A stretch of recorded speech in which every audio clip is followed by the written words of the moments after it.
неге бір адамдарды ортада үндемесе де қатты сыйлайды, ал бір адамдар болады, қанша тырысады, бірақ оны байқамайды. Ол жақта проблема ол адамдарда емес, проблема өзінде. Жалпы бұл видеода мен сіздерге осы нәрсені түсіндіремін, қалай ортада сыйлы боламыз, адамдарға былай айтқанда сізді құрметтейтіндей қылып өзімізді тұлға ретінде дамытамыз. Және бұны бастамас бұрын сіздерге түсіндірейін, ең бірінші қандай қателіктерді біз жіберіп жатырмыз, неге бізді құрметтемей жатыр. Осыған байланысты 5 мысал айтайын. Ең бірінші мәселе ол сен барлығына ұнағың келеді. Былай айтқанда жоқ деп айта алмайсың. Мысалы бір досың айтады, кеттік ана жаққа барып қайтайық дейді. Сенде өзің мнениең жоқ та, сен оны былай айтқанда я мақұл барайық деп өзіңнің пландарыңды ысырып тастайсың. Былай айтқанда әр нәрсеге ілініп жүре бересің. Сол үшін де сенің осы қасиетің үшін сені құрметтемей бастайды. Екіншісі ол сен өз-өзіңді постоянно түсіріп отырасың. Өзіңді прикол айтса приколға іліне салып, там, допустим, былай айтқанда өз-өзіңе бір граница қоя алмайсың. Если саған біреу жаңағыдай әзіл айтса, сен окей деп соны қабылдап кетесің. Былай айтқанда өз-өзіңді түсірумен ғана айналысасың. Ал сен өзіңді қорғай алмасаң, өз-өзін түсіре берсең, адамдар да саған сол нәрсені баса береді, болды. Үшінші мысал, сенде нәтиже жоқ. Абай атамыз айтады, сөзің өтсін десе, қолыңда не билігің, не байлығың болсын дейді. Сол секілді адамда ешқандай нәтиже болмаса, қарапайым өзінің бір өмірлік дисциплинасы болмаса, бір не знаю, бір өз саласында бір нәтижесі болмаса, оны адамдар құрметтемей бастайды. Мысалы, менде нәтиже болмай жатыр, адамдар маған неге олай қарамайды, неге бұлай қарамайды деген, былай айтқанда басқаларды винт етудің қажеті жоқ. Егер сенде нәтиже жоқ па, қазір сенде қандай ситуация, бұның бәріне Алланың қалауымен өзіміз ғана виноватпыз. Мысалы, мынандай айтады ғой, бүкіл жақсылық Алладан, ал бүкіл жамандық адамның өзінен дейді. Сол сияқты қазір нәтиже болмай жатыр ма, ол өзіңнен. Қарыз болып жатсың ба, сен бұрын финансы дұрыс решениялар қабылдамасың. Сол сияқты егер нәтиже болмай жатса, сені уже адамдар құрметтемей бастайды.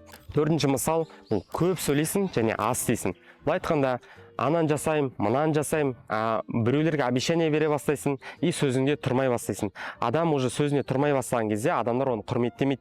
Өйткені ой, бұл айта береді, бұл істемейді по-любому деп, сен өз-өзіңнің құрметінен айырыла бастайсың. Осы бас нәрсені біз білуіміз керек. Бұлай бірнеңе айттың ба, соны жасауға тырысу керек. Егер сен ол нәрсені жасай алмайсың ба, получается үндеме. Осы төртінші мысал. Бесінші мысал, ол сенде энергия өте аз, былай айтқанда әлсіз.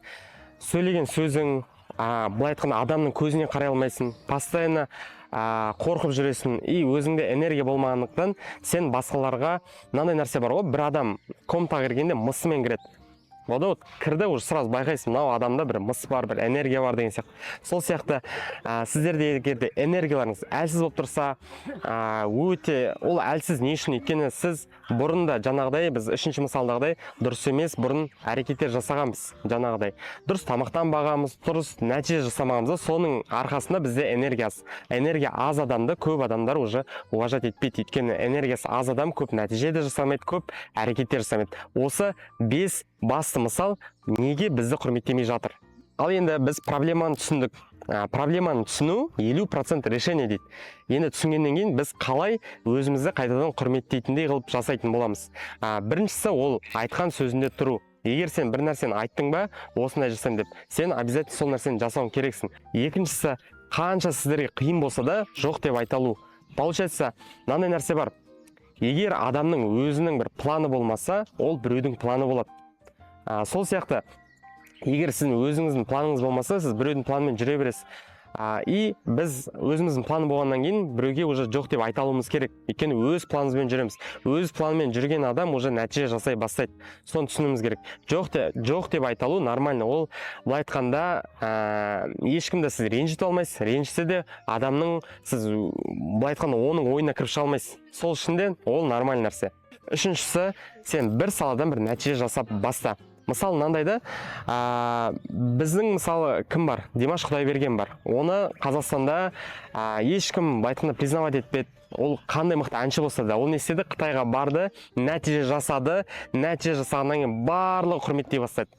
Дәл сол секілді көп адамға сенбейді. Мысалы Елдос Сметов болсын, ол адамға мысалы нәтижесі болмай жатты да соңғы олимпиаданың алдында. Сөйтіп барды олимпиаданың жеңді, болды, бәрі құрметтей бастайды. Сол сияқты өзің былай айтқанда өз-өзің жауапкершілік алып, өз салаңда нәтиже жасап бастауың керексің. Нәтиже жасайсың ба, адамдар сені по-любому құрметтей бастайды. Төртінші нәрсе, басқалардың признаниясына былай айтқанда тәуелді болма.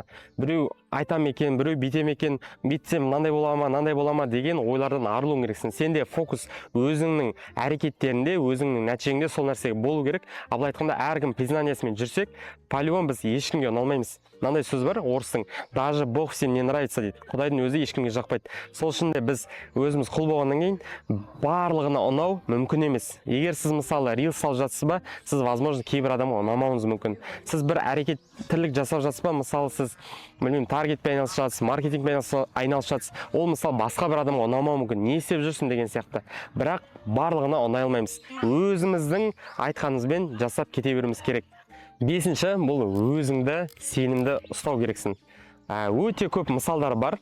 Мынандай бұрын мысалы универде, мектептерде байқайтынбыз, адам сабақ оқымай келсе де, бірақ ол өзіне сенімді болып тұрып әңгімелер айта бастаған кезде оған сенеді, оны құрметтей бастайды. Сол секілді сіз бір әрекет жасап жатсыз ба, ешқандай сомнениясыз, мынау дұрыс деген сеніммен жасап жатсаңыздар, адамдар сіздерді мынау біледі екен ғой, мынаны құрметтейік деп уже сізді құрметтей бастайды.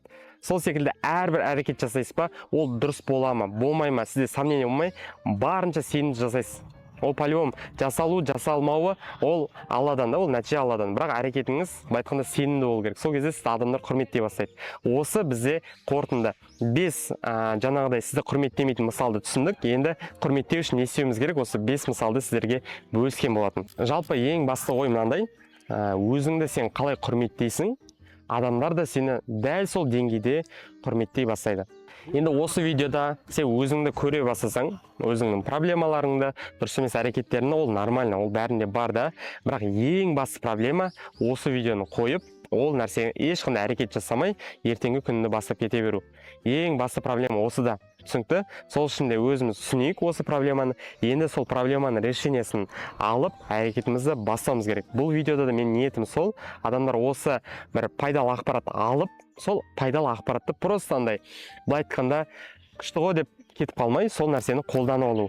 Егер де осындай керемет пайдалы видеолар, жаңағыдай пайдалы подкасттар көргілеріңіз келсе, осы YouTube каналыма тіркеліп қойыңыздар. Және де өзімнің Instagram бар. Instagramда кішігірім блог жүргіземін. Сол жақта тоже осы саморазвитиеға байланысты, личный бренд, продажа, маркетинг бойынша мен жақсы бір блог жүргіземін. Сол жаққа тіркеліп алыңыздар.